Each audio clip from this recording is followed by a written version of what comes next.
राकारोच्चारमात्रेण मुखान् निर्याति पातकम् पुरः प्रवेश शंकायां मकारोस्ति कपाटवत्। रा शब्दो विश्ववचनो मश्चापीश्वरवाचकः विश्वाधीनेश्वरो यो हि तेन रामः प्रकीर्तितः। रामे अभिरामे च तत्त्वे सदा प्रीतिवृत्ति प्रवर्तकाः अयि वार्तावली वीक्षकाः। संस्कृतस्य विश्ववचनत्वं पौनः पुण्येन प्रख्यापयितुं वयं पुनरपि समागताः। अहम् एषा नमामि लतावशिष्ठः सर्वान्। अहं च नारायणदत्तमिश्रः अपि नौमि सकलान्। प्रियदर्शकाः, जगति स्यात् सर्वतः संस्कृतप्रतिष्ठा, तदर्थं संस्कृतस्य अत्यन्तं व्यावहारिकं स्वरूपमपि प्रकाश्यते अस्माभिः। संस्कृतस्य व्यावहारिक स्वरूप प्रदर्शनार्थं तु सर्वादौ सुभाषितव्यमेव सर्वैः। उचितमुक्तम्। एतदर्थमेव वार्तावल्यां प्रथमः प्रभागः एव अस्ति सुभाषितस्य। तर्हि अविलम्बं प्रस्तुमः साम्प्रतम् एतत् क्रमिकं सुभाषितम्। यशोऽधिगन्तुं सुखलिप्सया वा मनुष्यसङ्ख्यामतिवर्तितुं वा निरुत्सुकानामभियोगभाजां समुत्सुके वाङ्कमुपैति सिद्धिः। जीवनगत उपलब्धि या कार्यों में प्राप्त सफलता स्वयं लालायित होकर उन लोगों को ही प्राप्त हुआ करती है जो प्रसिद्धि, सुख और लोकप्रियता में वृद्धि की अपेक्षा किए बिना पूरी लगन से अपने प्रयासों में लगे रहते हैं। Life's achievements or success in one's endeavors are attained by those who, without expecting increased fame, happiness or popularity, diligently pursue their goals with complete dedication.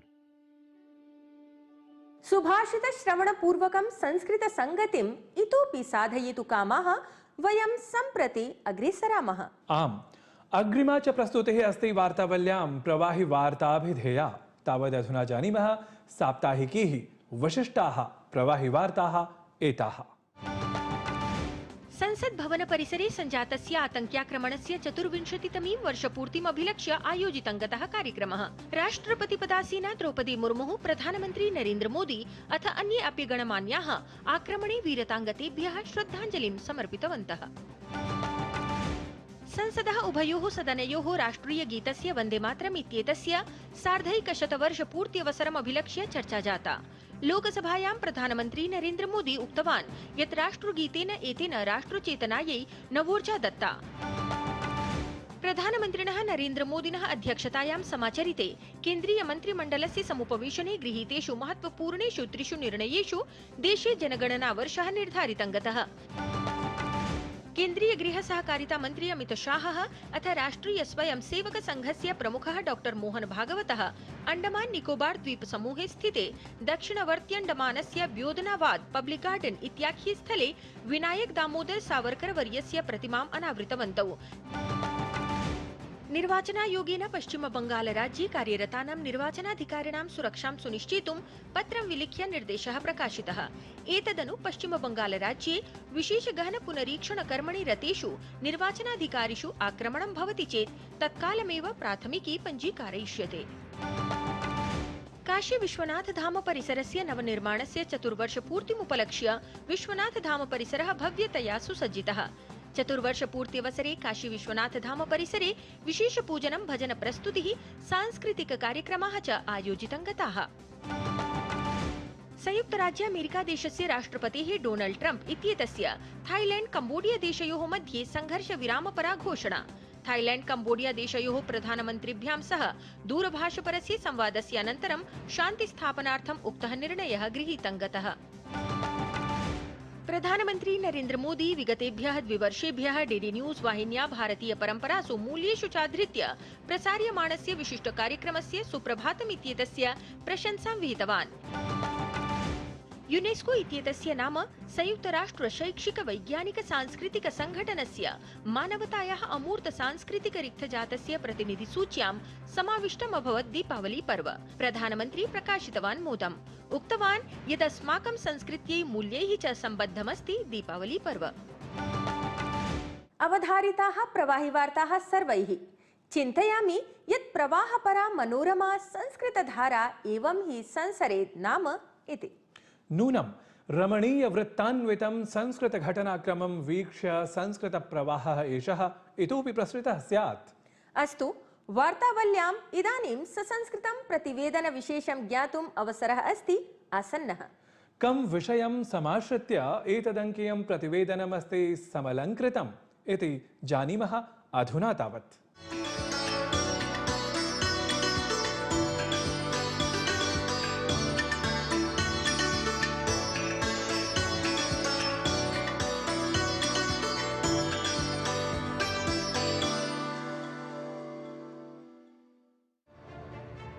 DD news इत्यतः प्रतिसप्ताहं सोमवासरात् शुक्रवासरं यावत् प्रातः 7 प्रसारितः भवति सुप्रभातम् इत्याख्यः विशेषकार्यक्रमः, यत्र ज्ञानस्य, प्रेरणायाः, उत्साहोद्दीपनस्य च अद्वितीयं मिश्रणं सततम् अनुभूयते। नूनं कार्यक्रमस्य एतस्य उद्देश्यं दर्शकान् यावत् भारतीयपरम्परासु तन्मूल्येषु च आधृतम् उन्मेषारम्भणम्। प्रधानमन्त्री नरेन्द्र मोदी स्वयं हि सामाजिकान्तर्जालपटले एक्स इत्यत्र सुप्रभातम् इत्येतं कार्यक्रमं श्लाघितवान्, यत्र तेन एतत् कार्यक्रमान्तर्भूतस्य महत्त्वपूर्णप्रभागस्य सुभाषितस्य विषये विशेषावधानं च विहितम्। एतदालक्ष्य संस्कृतविद्वांसः अपि अनुगृहीताः जाताः। प्रधानमन्त्रिणः अस्माकं प्रियतमाः मोदी महाभागाः अपि एतस्मिन् विषये समुचितरीत्या प्रशंसां कृतवन्तः। अपेक्षन्ते न च स्नेहं न पात्रं न दशान्तरं सदा लोकहिते युक्ताः रत्नदीपाः इव उत्तमाः इति। वस्तुतः सुप्रभातं दैनन्दिनपञ्चाङ्गप्रस्तुत्या समारभते, यत्र तिथिः, दिवसः, नक्षत्रम् इत्येतानि वैज्ञानिकानि भारतीयानि सामयिकमानकादितथ्यानि प्रस्तुतानि भवन्ति। ततः अत्र संस्कृतसुभाषितानां भवति प्रस्तुतिः। एतस्मिन् हि भागे सत्प्रेरकाः, विशिष्टाः च संस्कृतश्लोकाः हिन्द्याङ्ग्लार्थैः सह उपस्थाप्यन्ते।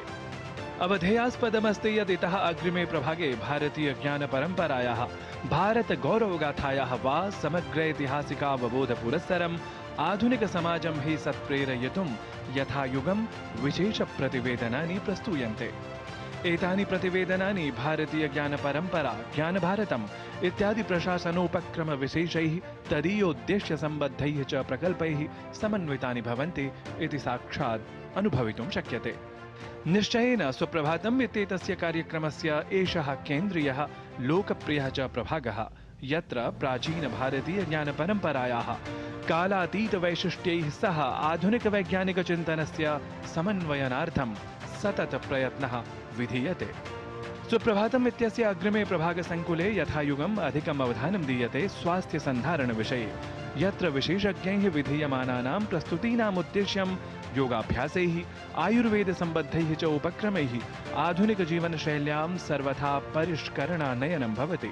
इतः परं भवति सुप्रभातम् इत्यत्र संस्कृतपाठशाला इत्याख्यस्य प्रस्तुतिविशेषस्य क्रमः, यत्र भारतीयसंस्कृतेः, भारतीयज्ञानपरम्परायाः च प्राथमिकभाषायाः संस्कृतस्य अवबोधनं मुख्यास्पदत्वं भजते, यतः समस्तभारतीयज्ञाननिधीनाम् अवबोधनं तदीयमूलभाषायामेव स्यात् इति अत्यावश्यकम्। वस्तुतः तदैव एकैकः अपि जनः योगायुर्वेदादिसम्बद्धानि ततः शास्त्रीयाणि अन्योन्यानि ज्ञानविज्ञानसमन्वितानि तत्त्वान्तराणि च साक्षादवगम्य अधिकप्राशास्त्यार्जनपुरस्सरं स्वयं समाजमपि युगपद् उपकर्तुम् उपकारयितुं हि भवति सम्पूर्णतः शक्तः। एवं ज्ञानपरम्परा, कलेतिहास, सांस्कृतिकरिक्थादीनां समन्वयन सह कृताभिः विशेषप्रस्तुतिभिः सह सुप्रभातं विशेषकार्यक्रमः एषः अवश्यमेव भारतीयज्ञानपरम्परायाः, भारतीयसंस्कृतेः, भारतीयरिक्थजातस्य च विषये नवीनां जागरूकतां प्रसारयितुम् एवमेव स्यात् प्रवृत्तः, प्रवर्तितः च। नारायणदत्तमिश्र विहितं वार्तावलीवृत्तं डीडी न्यूज़।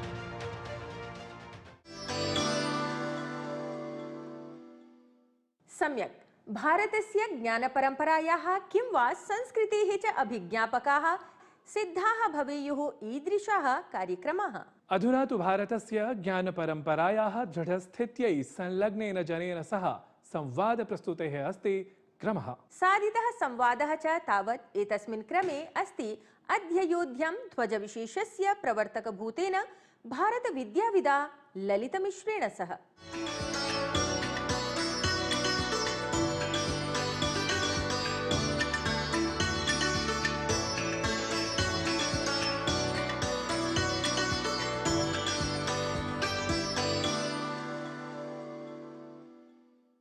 प्रिय दर्शकाः नमस्काराः।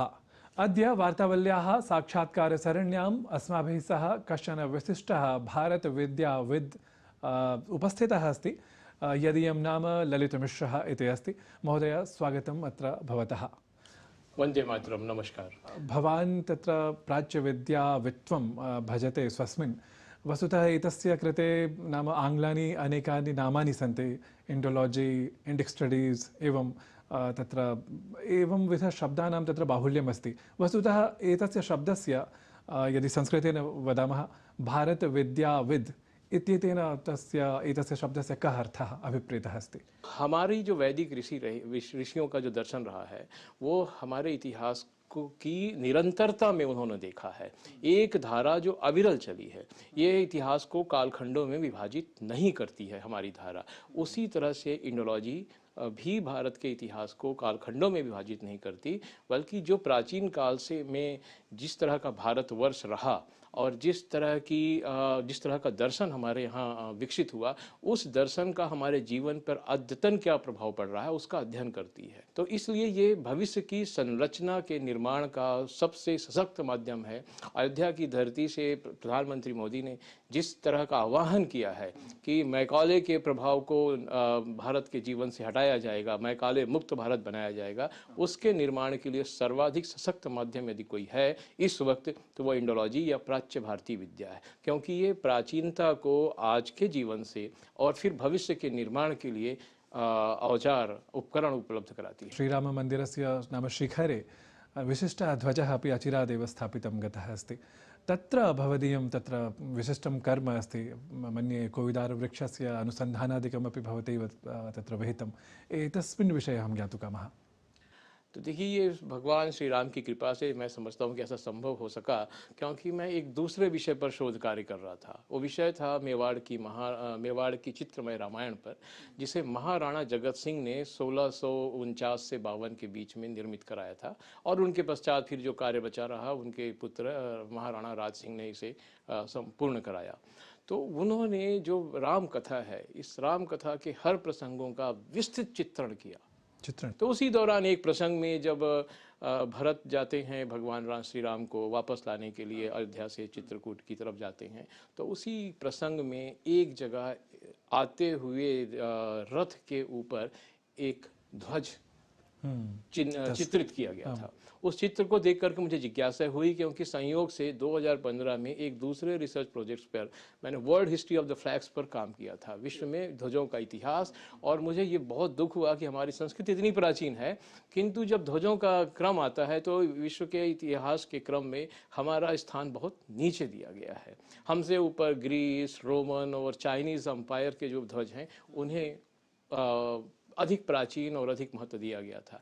तो जब ये चिन्ह मिला, मुझे चित्रित चिन्ह मिला, तो मुझे लगा कि यदि अयोध्या में त्रेता युग में एक ध्वज था और जिसका कि चित्रांकन उपलब्ध है, यदि इसकी प्रामाणिकता स्थापित कर ली जाए तो फिर विश्व के ध्वजों के इतिहास में और राज्य की संकल्पना के इतिहास में और राज्य की जो सार्वभौमिकता है, the statehood of the nation, ये इन तीनों चीज़ों पर भारत प्रथम में आ जाएगा। अब जो विश्व की राजनीति का स्टेटहुड का जो इतिहास शुरू होगा वो ग्रीस से नहीं शुरू होगा, भारत से शुरू होगा। ध्वजाधारिण ध्वज प्रतीक है किसका? राष्ट्र की संप्रभुता का। तो संप्रभुता की संकल्पना की भी उत्पत्ति भूमि, जन्मभूमि क्या हो जाएगी? अयोध्या हो जाएगी, जहाँ पर जिस अयोध्या की स्थापना महाराज मनु ने की थी। तो ये जो चित्र है, अब इसके स्रोत जानने थे तो मैंने आधुनिक जो रामायण है वहाँ से काम शुरू किया। वाल्मीकि रामायणे अपि तथा प्रसङ्गः अस्ति यत् उपरि ध्वजः आसीत् लक्ष्मणः दृष्टवान् एव। अयोध्या की सेना सहित जब भरत जाते हैं तो सबसे पहले निषाद राज गुह इसी ध्वज को देखकर, दूर से देखकर पहचान लेते हैं। अभी सेना सामने नहीं आई है, ध्वज दूर से दिखाई दे रहा, समझ लेते हैं कि ये भरत आ रहे हैं। चित्रकूट में भगवान श्री राम होते हैं, उन्हें कोलाहल सुनाई देता है कि कोलाहल क्यों है, जंगली जानवर आगे पीछे भाग क्यों रहे हैं, शोर क्यों हो रहा है। कहते हैं लक्ष्मण देखो, लक्ष्मण पास के समीप के शाल के वृक्ष पर चढ़कर ऊपर देखते हैं उत्तर की ओर, तो उन्हें वही ध्वज दिखाई देता है, को विदार ध्वजो रथे। किंतु ये थी, अभी चुनौती बन गया कि इसको स्थापित करना है और भगवान के श्री राम के मंदिर के शिखर पर होना चाहिए, जो उनका ध्वज प्राप्त हो गया है हमें और हजारों वर्षों के पश्चात प्राप्त हो गया है, तो उसे उसका स्थान मिलना चाहिए। तो फिर ये कहा गया कि इसके प्रारूप भी हम लोग बना कर दें। तो फिर कंप्यूटर ग्राफिक्स और कुछ AI का इस्तेमाल करके ये प्रारूप बनाया गया। इसका पूरा श्रेय जो है निपन मिश्र जी को जाता है कि उन्होंने इसे स्वीकार किया, फिर कमेटी के सामने रखवाया, उसका परीक्षण हुआ और इसके बाद में इसका वैज्ञानिक परीक्षण भी किया गया कि जो हमारा शोध कार्य है वो समुचित है या तथा नहीं। प्रधानमन्त्रिणा ध्वजः उत्तोलितः इति। क्योंकि प्रधानमंत्री जी के हाथों जो है उसको अर्पित किया जाना है भगवान श्री राम के चरणों पे मंदिर पर। तो पूरी तरह से जब सब कुछ स्थापित हो गया तब शिखर में वो ध्वज अपने स्थान पर पहुंचा। इण्डोलॉजिस्ट् अथ नाम प्राच्यविद्याविद् भारतविद्याविद् भवान् अस्ति, तर्हि तद्दिशया भवान् किमपि नूतनं तथ्यम् इतोपि तत्र अत्र प्रदर्शयितुम् अर्हति? वाल्मीकि जी की विशेषता ये है कि वो भगवान श्री राम का जो आर्थिक चिंतन है, राजनीतिक चिंतन है और कूटनीतिक चिंतन है, उसे बिल्कुल स्पष्ट शब्दों में उसकी व्याख्या करते हैं और वही अंतर है। बाद के कवियों ने उन्हें ईश्वर के रूप में देखा तो उनकी महिमा का वर्णन किया, किंतु राम ने राजा राम होते हुए जो कार्य किया उसका वर्णन हमें वाल्मीकि की रामायण और कुछ हद तक रघुवंशम महाकाव्य में प्राप्त होता है। तो मैं कुछ बातें आपको बताना चाहूँगा कि देखिए अयोध्या का जो महत्व है उसने कर्मचारियों को पहली बार विश्व इतिहास में सर्वप्रथम वेतन और भत्तों का विधान किया। तो भगवान श्री राम भरत को चित्रकूट में कहते हैं कि समय समय पर वेतन और भक्तों का भुगतान कर रहे हो भरत ना, या नहीं कर पा रहे हो? तो भरत कहते हैं कि मैं इसका अनुपालन कर रहा हूँ। उचित समय पर कर्मचारी दो तरह के हैं, भृत्य हैं और जो सुरक्षा के सैनिक हैं, तो इन सबको समय समय पर हमें वेतन दे रहे हैं। तो वेतन की जो परंपरा है विश्व इतिहास में हमें एक कदम आगे ऊंचाई पर स्थापित करती है कि विश्व में सबसे पहले वेतन भत्तों की व्यवस्था अयोध्या से शुरू हुई जो आज तक चल रही है। इसके अलावा जो उनका आर्थिक चिंतन था, भगवान श्री राम ने फिर भरत को याद दिलाया है कि जो राज्य है इसकी अर्थव्यवस्था उत्तम किस्म की होनी चाहिए। आयस्ते विपुला अल्पतरो व्यय, ये सुनिश्चित करो भरत कि जो राज्य की आयु है मेरी अनुपस्थिति में वो ज़्यादा रहेगी, विपुल मात्रा में रहेगी और जो खर्च है वो अल्पतर होगा। तो इसी तरह आगे चल कर के हम भगवान श्री राम की परंपरा में देखते हैं कि जो महाराज अतिथि हुए, भगवान राम के पुत्र कुश और कुश के पुत्र अतिथि हुए। अतिथि ने अब जब उन्होंने उनका सिंहासन पर वो विराजे तो उन्होंने समय सारणी बनाकर कार्य करना शुरू किया। ये विश्व इतिहास का पहला उदाहरण है जब भारत में या पूरे विश्व में कहीं पर भी समय सारणी शेड्यूल्ड वर्क जो है स्टार्ट किया गया। तो ये दोनों चीज़ें रघुकुल की वैज्ञानिक समय से आगे की जो सोच थी उसे हमारे सामने में स्पष्ट करती है और इसके बारे में बहुत विस्तार से लिखा है कालिदास ने। एवं वस्तुतः नाम एवं विधानि शोधकार्याणि भवता विधीयमानानि, इतोपि नाम अग्रे किं तत्र भवान् विशिष्टं कार्यं कर्तुम् ईहते यद्द्वारा तत्र भारतविद्यात्वं यदस्ति भवति तदितोपि नाम उत्कृष्टतया सम्मुखम् आगच्छति। हम एक दूसरे प्रोजेक्ट पर काम कर रहे हैं, वो है विश्व गुरु भारत की महागाथा। तो क्या है कि हमारे जैसे कहा जाता है कि वास्को ड गामा ने भारत की खोज की, है ना, पाश्चात्य शोधकर्ताओं ने भारत की खोज की, पर भारत ने क्या खोजा? भारत ने खोजा विश्व। यदि हम उस प्राचीनता में देखें जो हमारे वेदों में वर्णन आता है तो विश्व शब्द का पहली बार उपयोग पूरे विश्व के इतिहास में केवल हमारे वेदों में मिलता है, खासतौर पर ऋग्वेद में। और विश्व क्या है? सूर्य जहां पर जिस सतह को एक बार में जहां पर सूर्य की किरणें प्रकाशित करती हैं वो विश्व है। और ये कहाँ मिलता है? आयतरीय ब्राह्मण में इसका वर्णन है कि सूरज कभी डूबता नहीं है। पृथ्वी जब सूरज के डूबने का समय आता है तो यदि हम पृथ्वी से देखें तो सूर्य का दूसरा चक्कर प्रारंभ होता है। तो ये जो वैज्ञानिकता है, ये भारत की वैज्ञानिकता हमारे धर्म ग्रंथों में छिपी रह गई है। अब इसे विश्व के सामने रखने का समय आ गया ताकि हम अपनी प्राचीन वैज्ञानिक परंपरा को भी सामने स्थापित करें। न केवल हमारा अध्यात्म, हमारा दर्शन, बल्कि हमारा विज्ञान भी विश्व के सामने आना चाहिए। एक यूरोपियन स्कॉलर थे जहाँ से जिनका यूरोप के इनलाइटनमेंट में बहुत योगदान है, वोल्टेयर ने कहा भी था कि I am fully convinced that whatever we have has come from the banks of the Ganges। जो हमारे पास सब कुछ है, क्या क्या है? वो कहते हैं कि एस्ट्रोनॉमी, एस्ट्रोलॉजी, जियोग्राफी और मेटासाइकोसिस अर्थात पुनर्जन्म, जीवन, आत्मा का जो सिद्धांत है, ये सारी चीज़ें जो हमारे पास हैं, ये सब गंगा के किनारों से चलकर हमारे पास आई हैं। वस्तुतः नैरेटिव्स् नाम उच्यते आख्यानानि, तस्य तत्र इदानीं यः प्रयोगः अस्ति पाश्चात्यैः यद् यद् उक्तं तस्यैव निराकरणं नाम एतदेव लक्ष्यम् अस्माभिः दृश्यमानमस्ति। वस्तुतः इदानीमस्ति ते किं कथयन्ति तत् पृष्ठे वयं किमपि कुर्मः। ये आपके माध्यम से मैं श्रोताओं को याद दिलाना चाहूँगा, स्मरण कराना चाहूँगा कि 1913 में जब गुरुदेव रविन्द्रनाथ टैगोर को नोबेल प्राइज़ मिला, उसके पश्चात पाश्चात्य विद्वानों की एक पूरी श्रृंखला है जिन्होंने भारतीय विषयों पर कार्य किया और भारतीय विषयों पर कार्य करने के फलस्वरूप उन्हें भी नोबेल प्राइजेस मिले। तो एक लंबी श्रृंखला रही है जो भारत पर कार्य किया उन्होंने, जो पश्चिम में हमारी संस्कृति के प्रभाव को उजागर किया और महत्व को खुले शब्दों में स्थापित किया। तो ये जो नरेटिव है, ये नरेटिव उनके कार्यों पर, उनके कार्यों के आधार पर आगे बढ़ाया जाना चाहिए, ना कि जिन्होंने हमारी केवल आलोचना की, जैसे कि हेगल है, भर्सना की, कार्ल मार्क्स हैं, कुछ हद तक मैक्स मूलर हैं। इन लोगों ने जो आलोचना की वो आलोचना एक छोटा सत्य है, उससे कहीं विशद, बृहद और व्यापक सत्य है हमारी मान्यताओं का, हमारे यशोगान का। सत्यं, बहु शोभनं महोदय। वस्तुतः मन्ये अस्मदीयाः येऽपि दर्शकाः अत्र साक्षात्काराङ्कनं पश्यन्तः सन्ति ते विशिष्य प्रेरिताः भवेयुः यत् एवं विधानि अपि आख्यानानि तत्र आगच्छेयुः बहिः, इतोपि प्रकाशपथम् आगच्छेयुः इति। तावत् वार्तावल्यै अत्र भवान् समयं तत्र प्रदत्तवान्, तदर्थमहम् अत्र भवते पुनरपि धन्यवादान् ज्ञापयामि। नमो नमः। शोभनः संवादः। नूनं भारतविद्याविदः एवं भूताः एव इष्टाः अधिकाः साम्प्रतम्। आम्, वास्तविकसंस्कृतज्ञानेन सह यथायुगं भारतविद्यायाः स्यात् सम्प्रसारः इति कः न अभिलषेत्। दर्शकाः, अभिलाषक्रमः तु आयातः अधुना भारतभारत्याः नाम संस्कृतस्य सङ्गीतगङ्गायाम् अवगाहनस्य एव। तर्हि अग्रे सरामः संस्कृतसङ्गीतनिर्झरीं प्रति। शृणुमः, पश्यामः च प्रस्तुतिम् एताम् अद्य।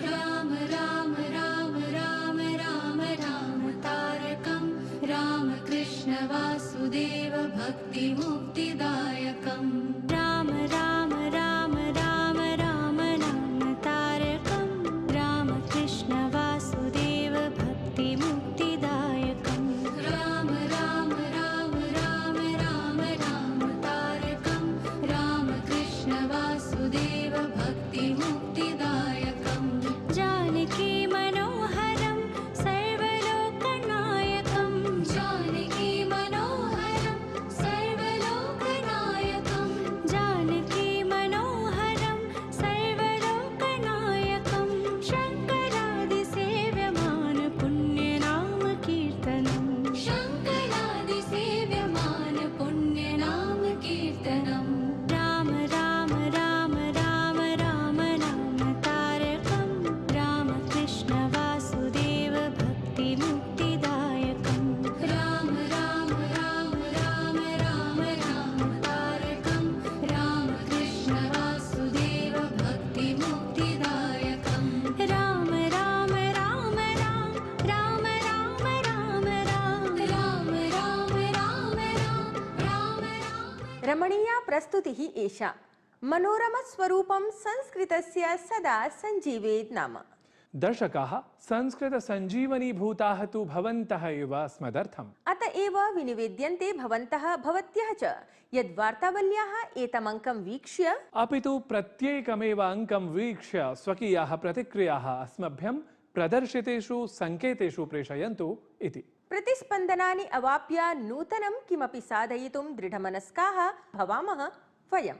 सत्यं। प्रियदर्शकाः, अधुना तु समयः अस्ति एतदङ्कीयप्रस्तुतेः समापनस्य। अग्रिमाङ्कस्य कथाक्रमं सज्जीकृत्य पुनरागन्तुं तावत् अधुना यामः। नमोऽस्तु तावत् संस्कृतसंस्कृतिलीनेभ्यः सर्वेभ्यः। भद्रं कर्णेभिः शृणुयाम देवाः, भद्रं पश्येमाक्षभिर्यजत्राः, स्थिरैरङ्गैस्तुष्टुवागुंसस्तनूभिः, व्यशेम देवहितं यदायुः। स्वस्ति न इन्द्रो वृद्धश्रवाः, स्वस्ति नः पूषा विश्ववेदाः, स्वस्ति नस्तार्क्ष्यो अरिष्टनेमिः, स्वस्ति नो बृहस्पतिर्दधातु। ॐ शान्तिः शान्तिः शान्तिः।